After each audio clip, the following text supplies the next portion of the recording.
Kita buka dengan informasi pertama, Saudara. Satu orang wisatawan asing asal Spanyol tewas tertabrak bot pemandu wisata saat sedang bersnorkeling di kawasan pantai wisata Iboh, Kota Sabang. Peristiwa itu terjadi pada Jumat petang, namun setelah dibalsemkan oleh tim medis RSUD Kota Sabang, jenazah korban dipulangkan ke Pelabuhan Ulele dengan menggunakan kapal cepat.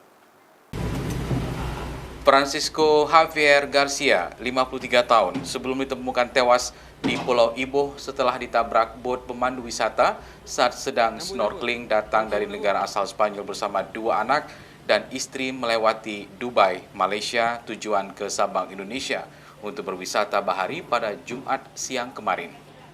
Pasca kejadian, Francisco sempat mendapat pertolongan medis dari Puskesmas Iboh, namun nyawanya tak dapat diselamatkan karena mengalami luka serius akibat terkena baling-baling bot di bagian kepala, dada, dan tangan.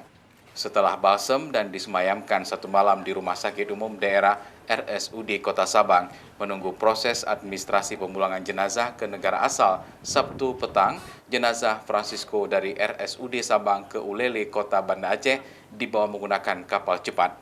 Selanjutnya akan dipulangkan ke Spanyol dengan menggunakan pesawat melalui Bandara Sultan Iskandar Muda. Di Sabang dari meninggal Jumat pagi, Jumat pagi di rumah sakit, kemudian kita rawat sampai hari ini.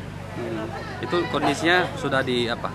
Sudah di Sudah balsem? semua, ini udah ready, tinggal kita berangkatkan aja ke sana. Bagian ada di kepala, ada di tangan sebelah kiri, kemudian ada jejak di dada sebelah kiri.